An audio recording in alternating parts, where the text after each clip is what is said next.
Je sais que tu as failli ignorer cette vidéo, mais si tu es encore là, ce n'est pas un hasard de l'algorithme. C'est un rendez-vous. Quelqu'un ici a le cœur lourd. Quelqu'un ne dort plus la nuit à force de s'inquiéter pour demain. Dieu m'a arrêté aujourd'hui pour te dire « Arrête de te battre seul. Écoute ce qu'il a préparé pour toi. » Le premier message que Dieu veut déposer dans ton cœur aujourd'hui se trouve dans Matthieu 11, verset 28. Il te dit « Viens à moi, toi qui es fatigué et chargé, et je te donnerai du repos. » Écoute bien, Dieu ne te demande pas d'être parfait pour venir à lui. Il ne te demande pas d'avoir toutes les solutions ou d'avoir fini de pleurer.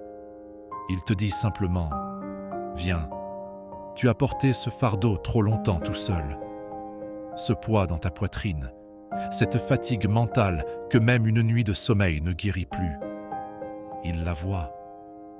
Ce message est ton signal pour déposer tes bagages à ses pieds maintenant. Ce n'est pas une défaite de s'arrêter, c'est une preuve de foi. Peut-être que tu regardes ta vie en ce moment et que tu ne vois que du sable. Tu as l'impression de tourner en rond dans un désert sentimental, financier ou spirituel. Tu te demandes, Seigneur, quand est-ce que ça va s'arrêter? Mais écoute cette promesse d'Ésaïe 43. Je vais faire une chose nouvelle. Note bien ce que Dieu dit.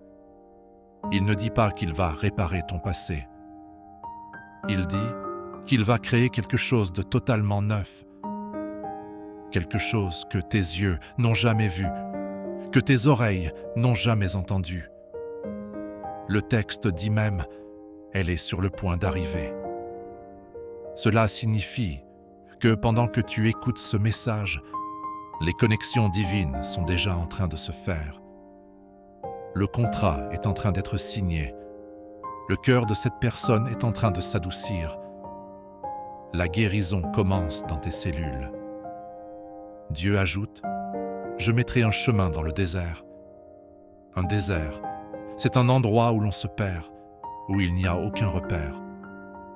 Tu te sens peut-être perdu dans tes décisions, sans savoir quelle direction prendre.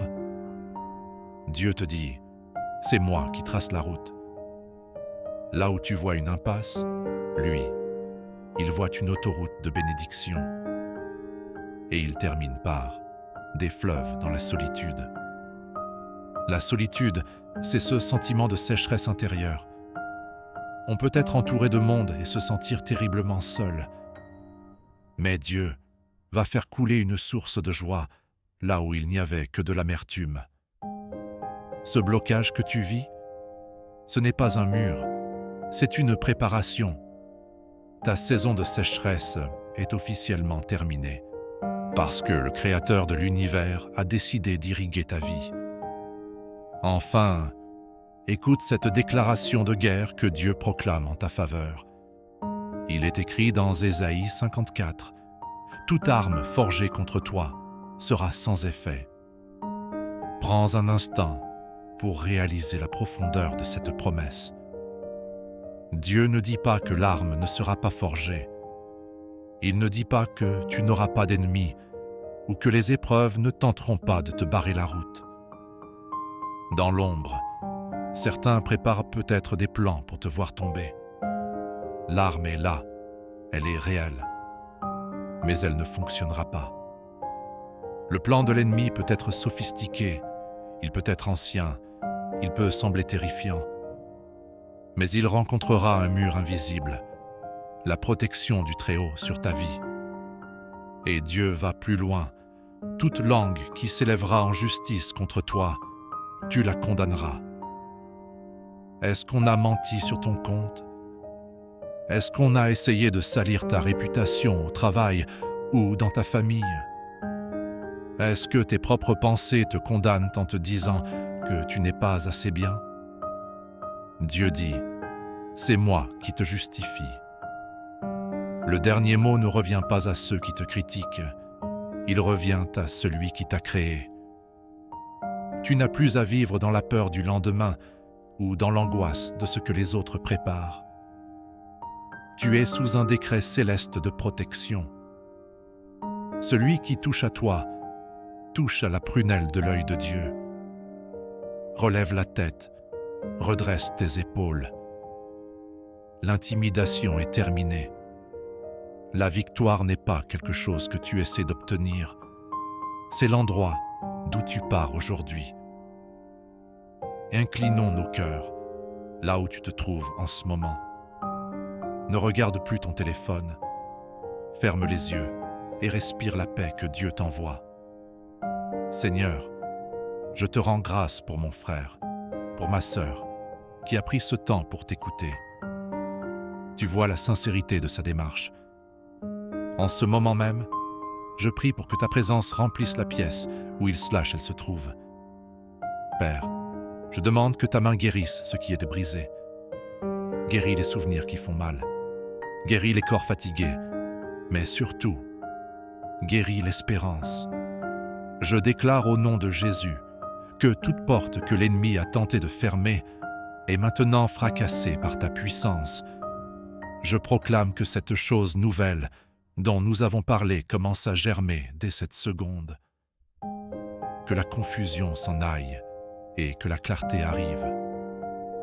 Que les ressources financières, émotionnelles et spirituelles dont il/elle a besoin soient libérées des quatre coins de l'horizon.